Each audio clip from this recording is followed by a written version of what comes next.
with work, it is kind of an infinite game, and there's always another meeting take, and there's always another, project to get involved with. And I think you really have to police yourself and kind of pull back and say, do I have the headspace to, be there for my team, to coach them? The infinite game of work. I kind of like that. Maybe that should be the next episode of the World of Work podcast of the WOW. But here we are in part 2 with John Wegman, my guest in this episode, and we talk about charting new career paths in today's complicated working environment. In particular, we zoom into his experience and how he went about charting these new paths for himself. Part 2 is also focused on the younger generations. What does their world of work look like? What do they expect from work in the first place? And how do you find that right balance as a leader between results that you need to bring home and at the same time coaching a team that ultimately will not be there for the long run? So let's tune into the conversation. What are you seeing out there in terms of the next upcoming generation? What's their thinking when it comes to, work and career? Yeah, I think that, it's interesting being in a student environment again. One is I had to remember kind of my place in things, to go from senior leadership to, you don't argue with the professors because they're the professors, right? There's hierarchy there. Being in when you're in a senior leadership position, generally the people you're interacting with are your age or plus or minus, 5 or 10 years. But I think to jump back and, interact with, 20-year-olds, 25-year-olds, that was incredibly refreshing, because I wouldn't say, I think, in a good way, but you get stuck in your box, right? And kind of being outside, and, the program I was in, there was people from SBB, from, Swiss government, and I think you've got the age, perspective much broader, but we also had, people that, are coming at problems from totally different angles. And that was incredibly refreshing. Cognitively, it's exhausting.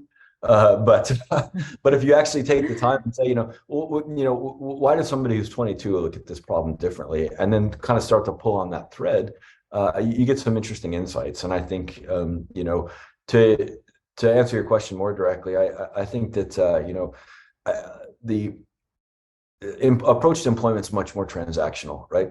I have a set of skills, Right. and I will provide those to you for a fixed period of time. And spoiler alert, it's not, if it's more than a couple of years, it's remarkable. And we're not getting married anymore, right? Yeah, exactly. There's not this kind of linear career pathway, and I think that's probably the biggest thing. And I think the digital natives think in software development, right, which is very fast and very incremental. And these kind of big capital planning cycles that you see, classically, I think that there's a bit of natural tension there, and the truth probably somewhere in the middle. But I see things, when you take this kind of agile approach, or however you want to frame it, that the digital natives are more used to.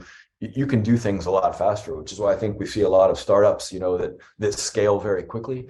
But equally, where they fall down is, you may not have the business experience, or you may be sailing into a down cycle like we're in right now, and not have just the perspective to kind of keep going and keep grinding away at your vision, or whatever whatever you're working on. Mm-hmm. So I think there's definitely a tension there, but in my mind, it's a healthy one. And I think senior leaders can really learn from that, because things can get done a lot faster than they are in a lot of businesses today. I mean, right.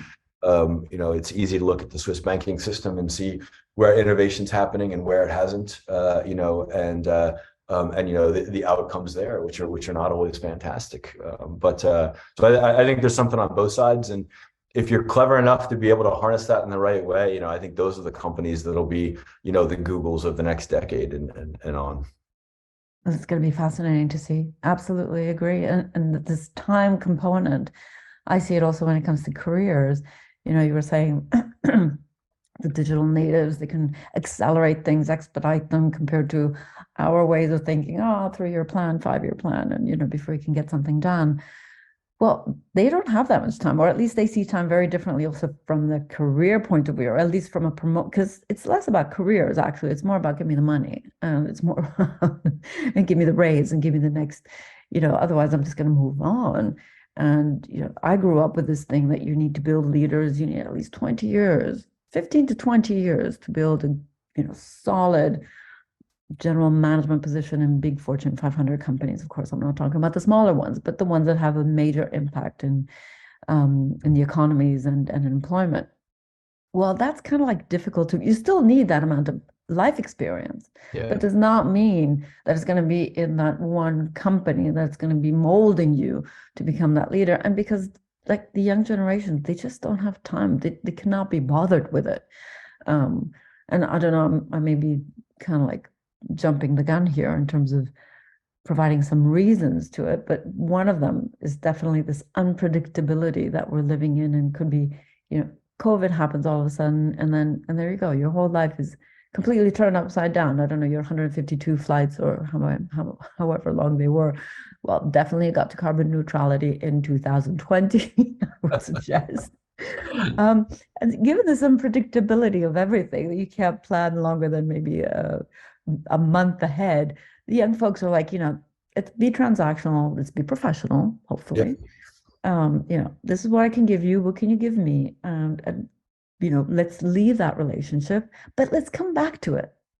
So what I notice companies struggle in this concept of rotating talents, because, you know, today you're here, tomorrow, no, but the day after tomorrow, you may come back with a different experience and Yeah. still continue to rotate. And that would be a huge paradigm shift in companies to see it that way, also for leaders. Yeah, and I think that's a great point. I think it's spot on. I think kind of the people that are earlier in their careers right now are really good at articulating their value kind of in what they've done on a point by point basis, right? Whereas when you get to the more senior side of things right now, people look at it more as kind of that career pathway, and I mean, both ways are right, for depending on how you're framing it. But I think that when I look at myself, for example, and to your point on LinkedIn, like I'm not a social media expert, and how do you use a forum like that, or I mean, Instagram or whatever, to kind of say like, this is in 3 months, this is what I've delivered, and this is kind of who I am as a professional. I've gained these skills, and now I'm moving on to something else. 3 months may be a bit extreme, but let's say it's 6 months or a year. But as you say, you come back to the same company, in 3 or 4 years, and it's a completely different situation. You have the advantage of knowing, the industry or being a bit familiar with it. And in the meantime, you've kind of added these Lego blocks of different skills, which may have taken you longer to accumulate if you followed that smoother pathway, with one company. I think that there's a understanding that we all have to learn and how to assess that, for kind of the world we're in today. Mm-hmm, mm-hmm. And give me your views before we kind of move towards the end of the chat, which I'm going to ask you, of course, as part of the wow. What's wowing you at the moment? So that's um, but let's touch quickly a little bit on your views about leadership as well, because we cannot be agnostic to the fact that with all of the everything we've been talking about, so careers are no longer what they used to be. Skills are no longer as predictable as they used to be. That employment relationship is no longer an emotionally driven one in terms of like, okay, I'm going to stay here at least long enough to feel I belong and to give you my loyalty. We talked about this concept of rotating kind of talents, coming in, coming out, coming back in, coming back out, and therefore I'm assuming an important part of that is not only swift onboarding, offboarding, but also relationship building. So even if it's transactional, I would specifically say to the young folks out there, don't burn your bridges, because bridges are there to be used time and time again. So if we package all of these things kind of together and we look at the traditional way of seeing leadership. I've got my team. I'm going to develop my team. This is the best team I've ever had. We're in it for the long run. That's the long-term goal. And we're going to be flying to the moon in 10 years' time, and that's dream team. People coming in and out, but ultimately, I know I can count on these individuals. Well, I question that. So I'm kind of wondering, also from your point of view as a leader, and as you will be going back to actually to a different kind of setup, which by the way, I'd be curious to hear what that is. How has all of this thinking impacted your way of seeing leadership? What kind of different leader do you think you may have to become or you will become? Yeah, it's a great question. So first of all, every time in my career when I finally got the team where I'm like, okay, everybody's in more or less the right seat with the right skill set, I have about 2 days before something changes. Somebody leaves or there's a restructuring or whatever. So I think that's kind of an ideal state that is almost impossible to achieve over time. There's Right. always a building area. To your question on how does the leadership evolve? I think that and I've heard this from so many people I've talked to, so many senior people in last months, is the general feeling right now is that they just don't have time to lead. And that it seems to be kind of one of these emerging themes is I feel like I have to choose between financial results and leadership. And for me, that I think a lot of it is on the back end of COVID and Zoom, back to back to back, because you have these sprint conversations and it's like, oh, well, I've got another meeting, I've got to run. You miss kind of the context or, just that extra 2 or 3 minutes where you can say to somebody, hey, you didn't seem like you were really kind of great in that meeting. Was something wrong? Or can I coach you a bit on something right in the moment, right after it happens, and not on a performance review, which is annual, by the way. And 90% of the things have been forgotten, already. I think that that's an emerging thread that a lot of people are concerned about, and it's kind of getting this bifurcation of, do I have results or can I lead my team? And for me, you have to combine the two because better leadership translates into better financial results, hands down. It's harder. Cognitively, it's exhausting, when you're having to be that aware, of especially on, two dimensions on Zoom or video screens, of kind of the dynamic and how people are feeling. But I think when you do take that bit of extra time and, to your question on how I approach things is, schedule 10 minutes between meetings or 15 minutes, or whatever the formula is. But, kind of, it's an endless, I think Simon Sinek has this, infinite game. And I think with work, it is kind of an infinite game, and there's always another meeting take, and there's always another, project to get involved with. And I think you really have to police yourself and kind of pull back and say, do I have the headspace to, be there for my team, to coach them? And it has to be real time and it has to be fast because, to your point, if you're only going to be in that role for 6 months, I'd want somebody to look back on their time with me and say, you know what, it was 6 months, but every week I was getting feedback from John, or I gave him feedback, and we were kind of coaching each other. And that was like a really meaningful 6 months in terms of my development. I think if you look back and people would say that about you, then in my mind, hands down, you've been successful from a leadership standpoint. Absolutely, absolutely. And yeah, once again, it's that concept of time. Why do you need more than 6 months to build uh, a great relationship? It doesn't need to be super deep, but sometimes, by the way, it can even be deep. But at least a pleasant one, and one where, there's mutual respect and there's mutual, understanding, collaboration. And of course, if one's a leader, one has got more responsibility in terms of sharing knowledge or helping the ones that are maybe not as experienced to kind of develop. And develop does not mean, as you were saying, a longer term, but it could be, how can we do this particular task differently, and how have you been in this particular situation in this meeting, and how could you be even better in the next meeting? Sometimes it's as short as that. They're very, I like the word you use, sprinting. It's like a coaching, which is a sprint coach kind of like thing. Forget the marathons. I mean, it's exhausting anyway, marathons, but I'd much rather go for sprints. But that requires, yes, a different style, and a different mindset, I would say, Yeah, I think, I mean, I don't know, style and mindset. I mean, I'd kind of look at it and say, a simple thing I always ask people is like, what's your motivation and what's kind of your goal in this role? And it's one of those questions where it's like, well, I'm motivated to help the company, add shareholder value, but I think you kind of have to keep double clicking until you understand, well, I'm just coming back from a maternity leave, or, I'm looking to build a skill set to take me to the next level. Like you really gotta push people to be precise about what they want. And a lot of times they have a general idea externally, and maybe internally they know that very well, but it's harder for them to share. And I think if you can get to that early, what do you really want out of this next cycle, in this role?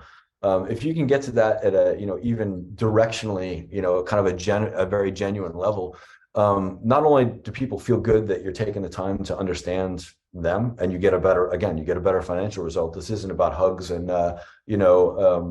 free lunch bars and ping pong. But hugs are not bad sometimes. Yeah. I'm still an advocate for hugs because fair enough. I always link things back to the results. Of course. And it is. I think when you engage people that way and they see, it also helps them be specific. In the next 6 months, I want to build this, and this. And when they are, Absolutely. they make they're feeling progress. They're making good progress along the journey that they've kind of self-authored or self-articulated. Absolutely. Well, I realize we're getting close to the hour, so let's finish it with what's wowing you, and then of course you'll keep me updated about your next your career journey, because I'd be very curious. Maybe we can have a follow-up at some stage. But so what's wowing you at the moment? I think they're it's a subset of what's in the headlines, right? And I think the advances on the machine learning, the AI side are really fascinating for me. I've been doing a lot of kind of deeper understanding about how the approach is, how the data sets are being built and learning models and all of that. But I think what's really wowing me right now is you kind of have this sphere of industrial automation and robotics. And now they were always kind of separate between the two, right? You had robots that were following a pre-programmed set of instructions, and now you kind of have this Venn diagram where the two are coming together, and you're seeing more AI applications move into automation. And I think I've been talking to so many cool companies out there that are doing things like automating inspection of blades on wind turbines, right? With drones or with other robots that can kind of do X-ray analysis of the blades. Oh wow, that is extraordinary. And that saves somebody having to climb up and do that, which is dangerous work, right? I was speaking to another company that has like a boat that's kind of like automated rescue for people that may be drowning. It's fully autonomous, and you look at that and you say, an ocean or a lake is a dynamic environment, right? The conditions are constantly changing, and you need that AI layer to be able to interpret things just like a human would, and navigate the environment in a better way. So I think it hasn't quite blown up yet, I think, but all of the macro trends are moving in favor, right? You've got inflation, you've got labor shortage, all these things, and you've got the technology that's kind of all coming together. That's really exciting me and really wowing me right now. And there's so many companies that are on this. It's incredibly energizing to speak with them and find out how they're approaching the problems. Well, there you go. Fantastico.